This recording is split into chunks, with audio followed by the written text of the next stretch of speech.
But John was a very creative guy on his own. So I think he was always looking to do something else. He was the first one to have a solo album before any of the other Who members. And I think he was always looking for things to do. He lived to play and loved to play. And that's what John was about. I mean, I sometimes like sort of, I do things on purpose to make myself laugh. You know? Yeah. Instead of going, I'll go.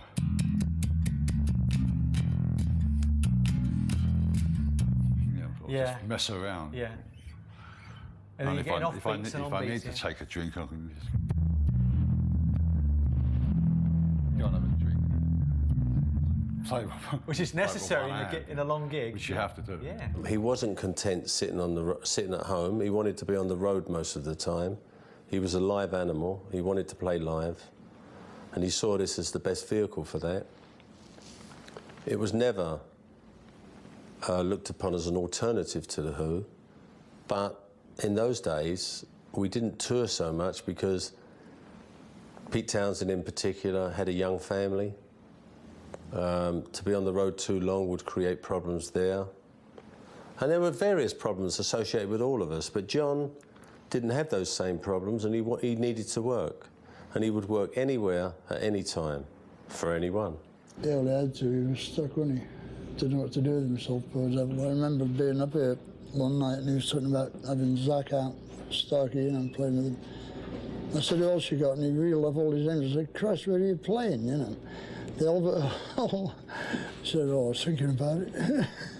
John and we did a lot of recording sessions together. We did a lot of jingles, movie soundtrack stuff. I would bring John in because as a studio musician, and I spend a lot of time in my life making records for other people, there's a certain discipline that's very special. I mean, you go on the road and everybody tells you what a great musician you are and everything, but when you come back and next day, 9 o'clock in the morning, downbeat, you got to be there on time and you either play it right the first time or you're fired.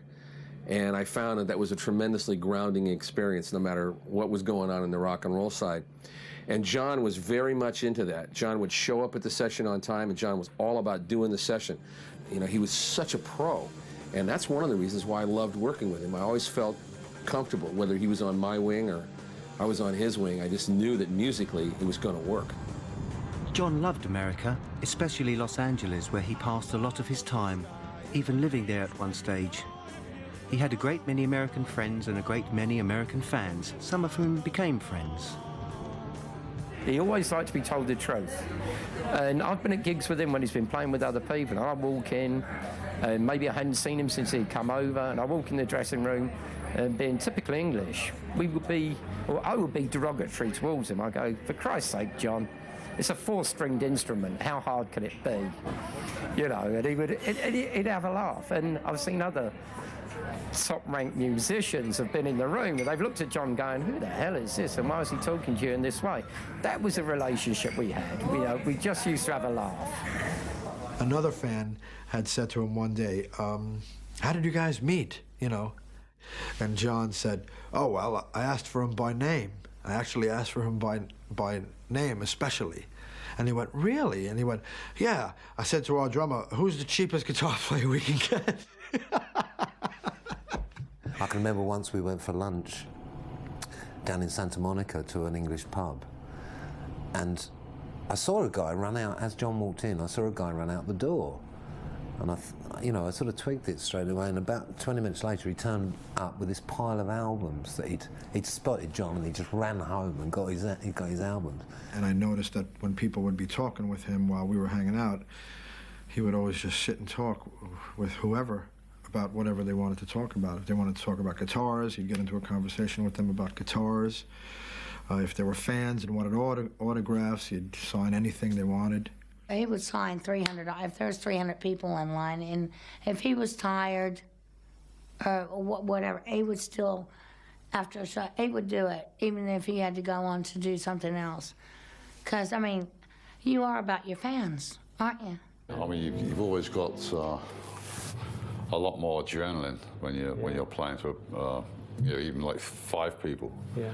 I found that we did a lot of unannounced gigs with my own band, and we'd be playing to like 20 people, and we'd still put out the same amount of energy to 20 as you would to like 200, 2,000. And I think it's a good ability to be able to do that. You know, in the studio, you're playing to like 1 or 2 people in the control room, and a couple of roadies that have just bought your sandwiches back or something. And they've heard it all before, sort of thing, anyway. Very limited audience. Yeah. And even when I went on the road, sometimes I didn't go to all the shows because I like to stay in and get some room service and watch a movie and chill. And he'd come back and we'd order some more room service, watch a movie, chill, have a drink, whatever. But we had fun. You know, I mean, he didn't really value money for what money was. Money to him was just the ability to get the things he wanted in life and to enjoy life. So he lived it to the full, in his own way. You know, that may not have been the way that everybody wants to lead their life, but for John, it was fine, it was perfect. John, would you like a glass of brandy? Hello? End table. It's Family Fortunes. Oh, he loves Family Fortunes. You won, though, and I did your answers. Towards the end of his life, he was becoming deafer and deafer. So he experimented with hearing aids and all kinds of things. But Pete Townsend said to me, he said, I'm astonished, he said, because I've just realised that John, in his latter stages of deafness, he said he's playing with me by watching my hands on my guitar and watching what I'm playing more than hearing what I'm doing. He said, and I know that, he said, because several times I've turned my back to him, and when he can't see what I'm playing, he's not there in the same way. He said, but as soon as I turn back and he can see my fingers, he's right there. So we've got to try and remember the code that we worked out, because if your lead guitarist is changing key and he's shouting to you like E, right? Now all you ever see is like that, so it could be B, G, C. It could be any of those keys. So we had a code, and Pete would actually shout out a word, which meant the key that he was going into. So if he shouted caterpillar, it was C. And duck-bill platypus was D. Butterfly was B. And what was the other one? I don't know. But I used to shout those things out, and people thought he was swearing at me on stage. Caterpillar. Yeah. Well, it was basically telling me what key he was going to modulate to, so I could go with it. He seemed to be getting faster as opposed to slower and more capable. It was quite phenomenal, actually.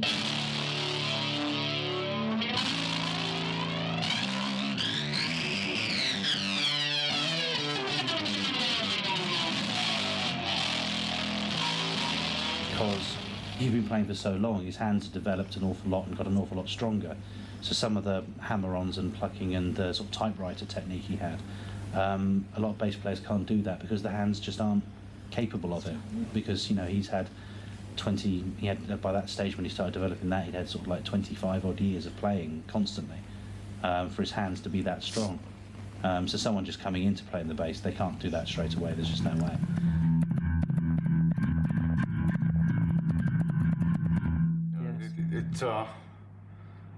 I invented it to keep up with drummers.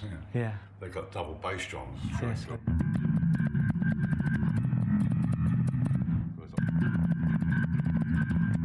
Yeah. To keep up with the triplets. Absolutely. His bass solos, his dexterity. I mean, I don't know anyone who could play bass solos like John Entwistle did. They were just mesmerising. Oh, I started off like everyone else, with playing with a thumb and plectrum. And then I graduated to like sort of one finger, and then I saw a bass player who I met much later again, and he was playing with 2 fingers, alternating. I thought, that's a good idea. If he's playing with 2, maybe I should sort of play with all of them, because I'm used to French horn, trumpet, and piano. And I met the guy a little bit later, and I said, you started me with all that stuff. And he said, I never played with two fingers. I said, yeah, it was Bath Pavilion. You were supporting us, and you played with two fingers. And he went, that's when I had a blister on my finger. And he was alternating them because he had a blister on his first finger, so it kept hurting, so he kept playing like that. So. And he remembered, and you remembered. I guess he didn't, he didn't invent it, I did. But I thought he invented it. Yeah.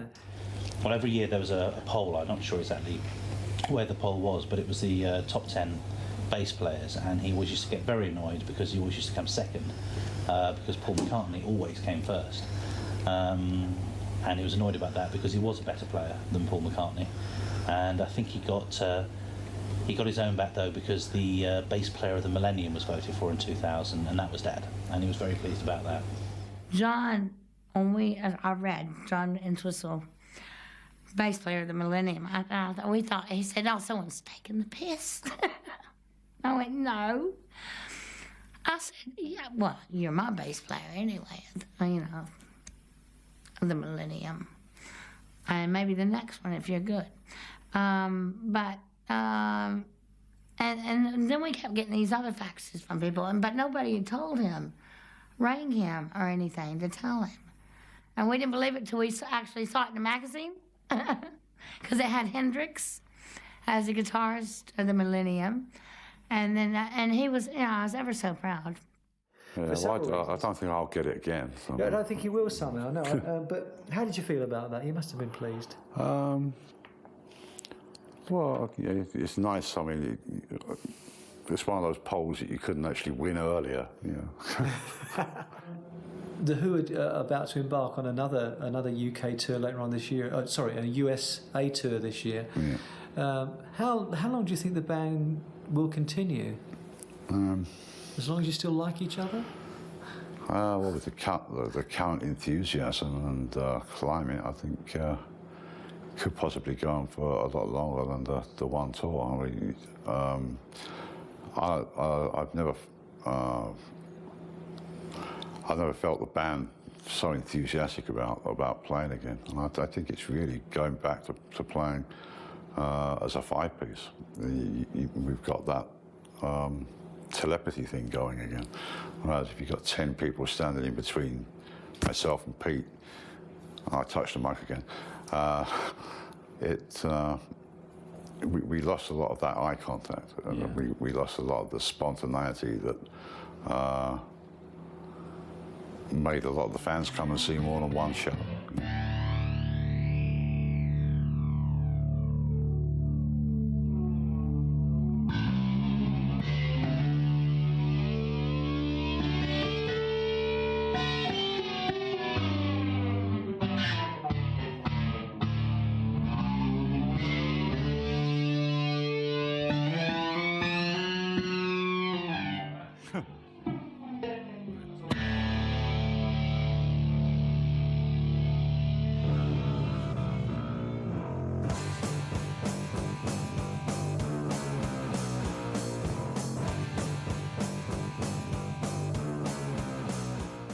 Oh boy, well, when I first heard that he'd passed away, I was just so pissed off.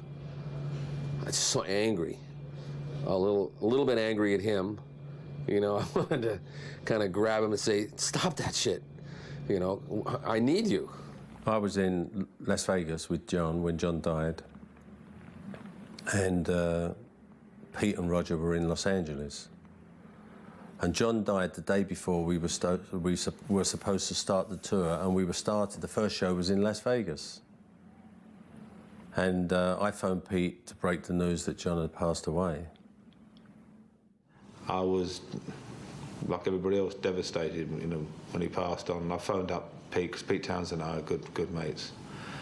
And Pete and I never lost for words as to what to say, but we sort of were lost for words, and it's difficult. I know it sounds really daft, but I still talk of him in the present tense. But John Entwistle here in the centre was known as the quiet one, content to let his bass playing do the talking.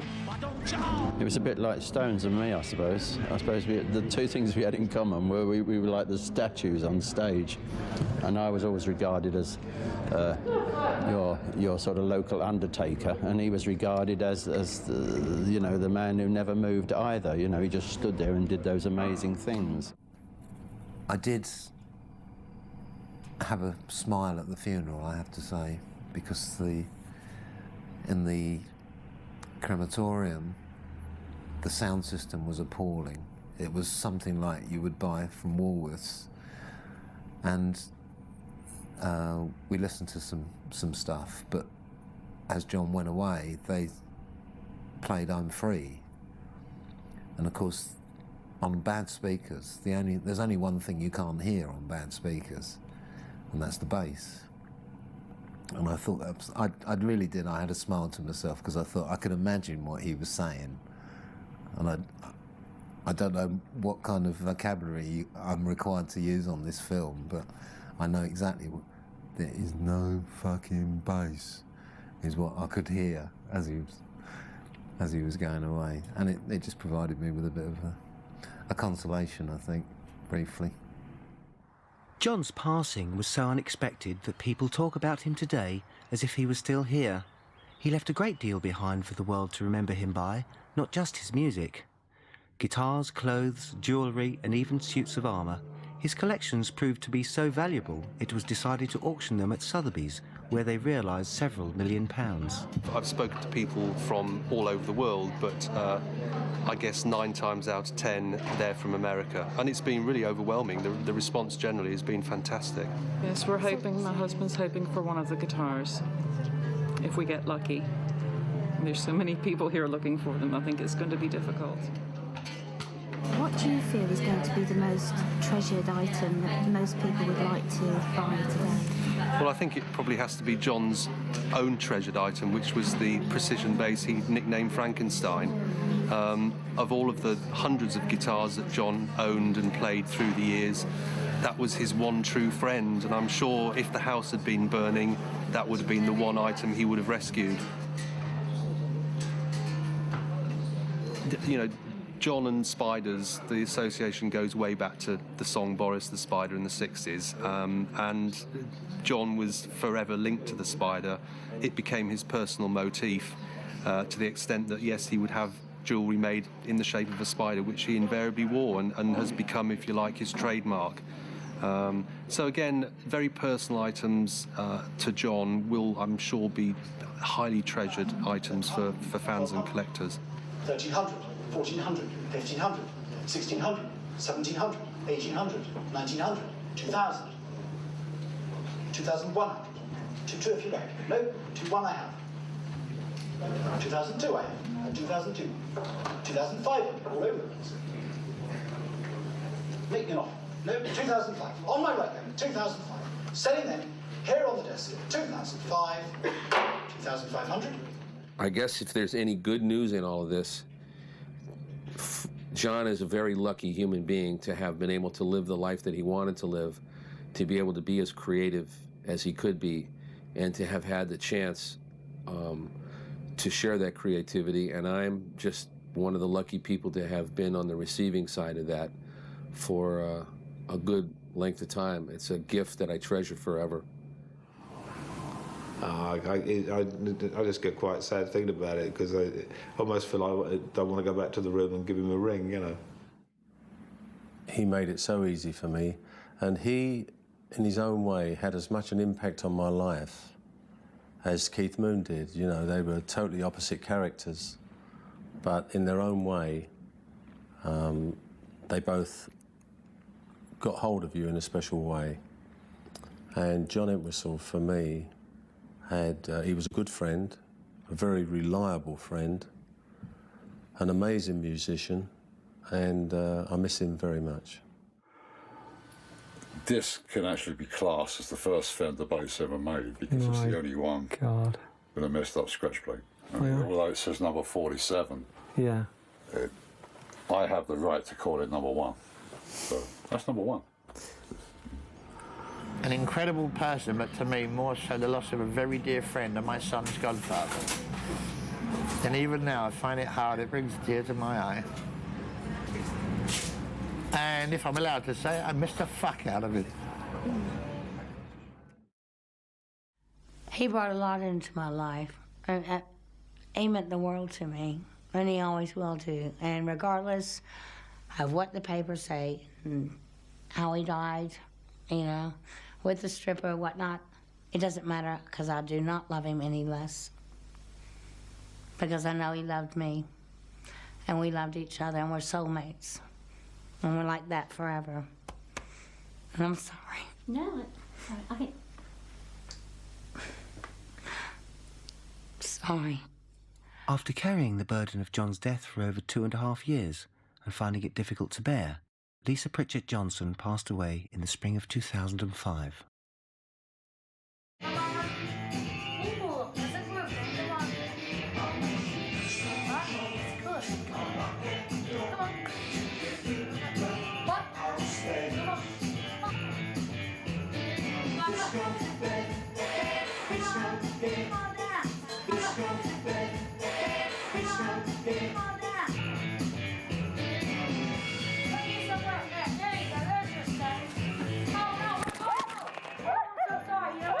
He doesn't know how to fly.